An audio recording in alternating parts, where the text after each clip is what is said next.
le premier mot qui a motivé et qui a mobilisé toute mon énergie était le mot innovant.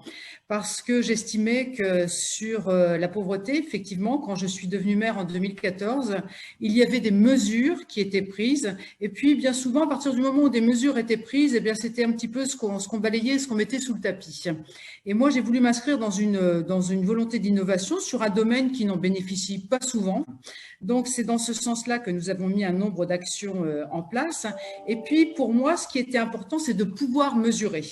Et le pouvoir mesurer, eh bien, c'est ce qui a convaincu les entreprises qui nous ont accompagnés, parce que les entreprises sont énormément sollicitées en termes de mécénat. Je ne connais pas un club sportif qui n'est pas allé taper à la porte d'une entreprise. Et bien là, nous avons réussi à mettre les entreprises autour de la table. Elles se sont engagées, comme le disait Denis Mesger tout à l'heure, pour 3 ans. Enfin, 3 ans, ça n'est pas rien, mais c'est le temps nécessaire pour voir. C'est-à-dire que c'est le temps nécessaire aussi pour envisager une mesure.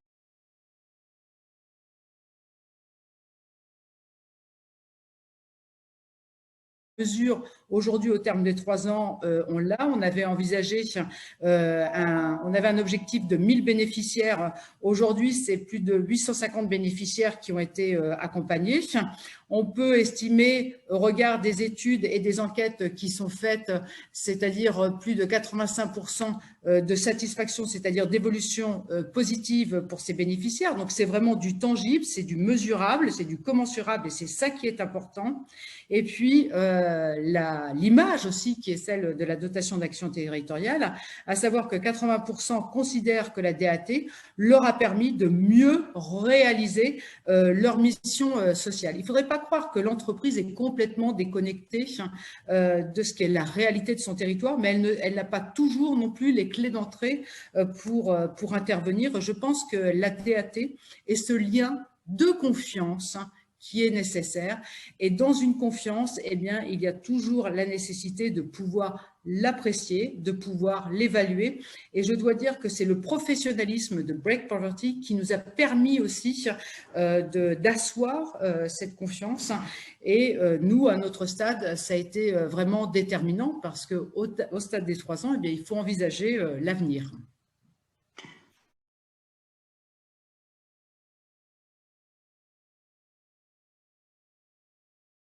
Je dirais que c'est un dispositif dans lequel la notion de gagnant-gagnant s'est exprimée. C'est un peu un couple à 4. Donc, il y a bien sûr l'entreprise qui nous accompagne. Il y a aussi le tissu associatif.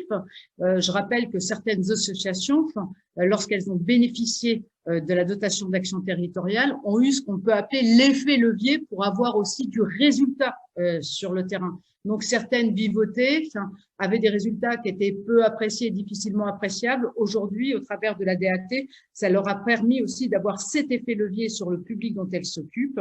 Donc, l'entreprise, l'association, le jeune, bien sûr, ou la famille du jeune, suivant l'âge auquel on intervient, et le maillon que j'estime indispensable est celui du maire. Si le maire n'est pas impliqué, partie prenante, et s'il n'y croit pas, ça ne marchera pas. Donc, la DAT ne doit pas être comprise ou considérée comme une mesure, mais comme une véritable stratégie d'intervention sur son territoire.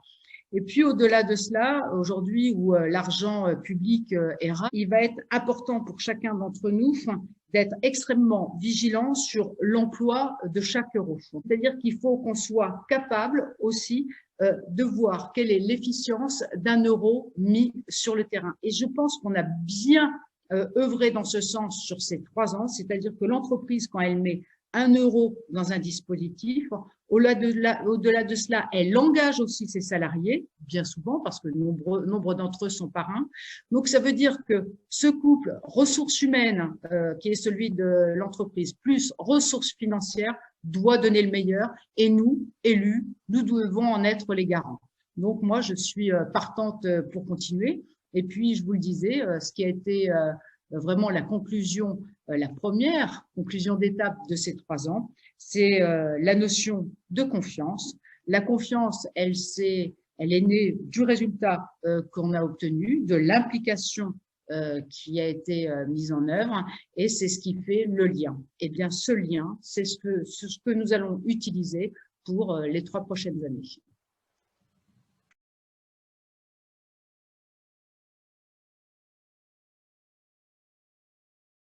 Un auquel j'aurais jamais pensé avant et dont je suis particulièrement fière, qui est la mise en place de la Digital Academy et qui aujourd'hui trouve toute sa pertinence au regard de la crise sanitaire que l'on traverse. Et c'est un dispositif qui permet à des jeunes de pouvoir suivre à distance des études. Je m'explique. On avait noté un gros décrochage scolaire post-bac et finalement qui était énormément générateur de chômage et les opportunités de trouver un emploi étaient vraiment moindres. On a réussi à remettre ces jeunes dans le cursus de formation. Et sans la Digital Academy, on n'y serait jamais arrivé parce que ce sont des gens qui n'ont pas forcément les moyens d'aller suivre des études dans une ville universitaire.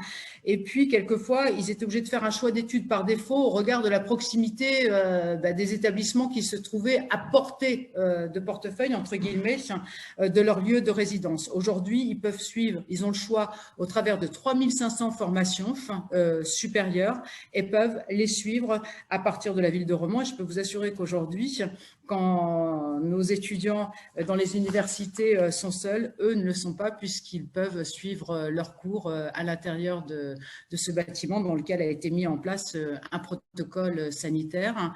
Et aujourd'hui, on a été suivi par la région aussi, Auvergne-Rhône-Alpes, dans ce dispositif. Je pense qu'il est important de le préciser. Et qu'aujourd'hui, on a été sélectionné aussi dans le cadre de campus connectés. Ça veut dire aussi que l'université s'intéresse à nous. Et ça, c'est une belle reconnaissance, et pour nous en tant que porteurs de projet, et pour nos jeunes qui suivent ces études. Donc, sans Break for Vertige, je n'aurais jamais eu l'audace de le faire, et pourtant, je n'en manque pas.